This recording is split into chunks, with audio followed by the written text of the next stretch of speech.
حضرت امیر المؤمنین ایدہ اللہ تعالی فرماتے ہیں،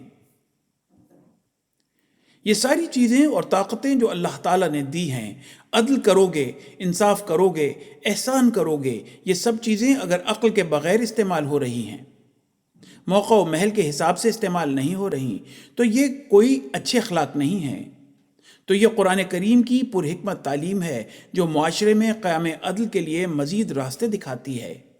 اگر ایک عادی چور کو جس کے معاملے میں سختی کا حکم ہے اگر چھوڑ دیں گے تو یہ عدل نہیں ہے، لیکن ایک بھوکے کے لیے جو اپنی بھوک مٹانے کے لیے روٹی چراتا ہے، سزا کی بجائے روٹی کا انتظام ضروری ہے، یہ عدل ہے، تاکہ اس کا اور اس کی بیوی بچوں کا پیٹ بھرے، اور یہ احسان کرنے سے پھر عدل قائم ہوگا۔ لیکن اگر یہی روٹی چرانے والا ایک عادی چور بن جاتا ہے تو پھر اس کو سزا دینا عدل ہے۔ تو ہر موقع کے لحاظ سے جو عمل ہوگا وہ اصل میں عدل ہے۔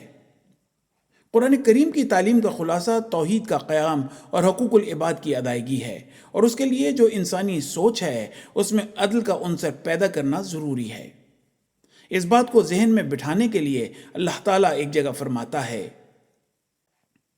اعوذ باللہ من الشیطان الرجیم، بسم اللہ الرحمن الرحیم،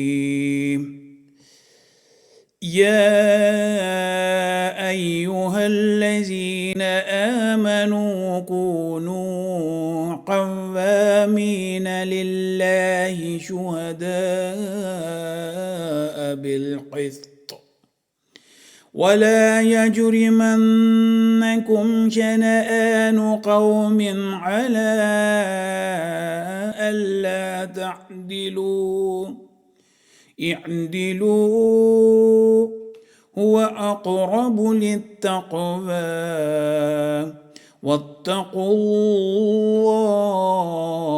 الله ان اللہ خبیر بما تعملون۔ سورہ المائدہ آیت نمبر 9 کہ اے وہ لوگو جو ایمان لائے ہو، اللہ تعالیٰ کی خاطر مضبوطی سے نگرانی کرتے ہوئے انصاف کی تائید میں گواہ بن جاؤ، اور کسی قوم کی دشمنی تم کو ہرگز کسی بات پر آمادہ نہ کرے کہ تم انصاف نہ کرو۔ انصاف کرو، یہ تقوی کے سب سے زیادہ قریب ہے، اور اللہ سے ڈرو، یقیناً اللہ اس سے ہمیشہ باخبر رہتا ہے جو تم کرتے ہو۔ تو یہ ہے عدل اور انصاف کی خوبصورت اور پرحکمت تعلیم۔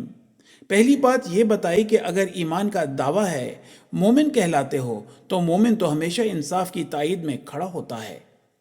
اس کا کام تو اللہ تعالیٰ کے احکامات کی روشنی میں عدل کا قیام ہے۔ اگر یہ سوچ رکھنے والے ہو تو مومن ہو، کیونکہ اس کے بغیر ایمان ناقص ہے۔ پھر فرمایا کہ جب یہ سوچ بن جائے گی تو پھر عدل و انصاف تمہارے اندر سے پھوٹے گا، اور جب دل کی آواز اللہ تعالیٰ کی رضا بن جائے، اس کی تعلیم پر عمل کرنے والی بن جائے، تو پھر کسی قسم کی دشمنی انصاف کے تقاضے پورے کرنے سے ایک مومن کو کبھی نہیں روکے گی۔ پس مومن کا کام ہے کہ تقوی پر قدم مارتے ہوئے ہمیشہ انصاف کے تقاضے پورے کرے۔ اللہ تعالیٰ اسی ضمن میں فرماتا ہے کہ اگر تم تقوی سے کام نہیں لوگے تو یاد رکھو کہ اللہ تعالیٰ سے کوئی بات بھی چھپی ہوئی نہیں ہے۔ ایسا شخص جو اس عظیم تعلیم کو پا کر بھی اس پر عمل نہیں کرتا، حقیقی مومن نہیں کہلا سکتا۔ پس یہ عدل قائم کرنے کی ایسی خوبصورت تعلیم ہے جو صرف قرآن کریم کا ہی خاصہ ہے۔ حوالہ خطبہ جمعہ 18 جنوری 2008۔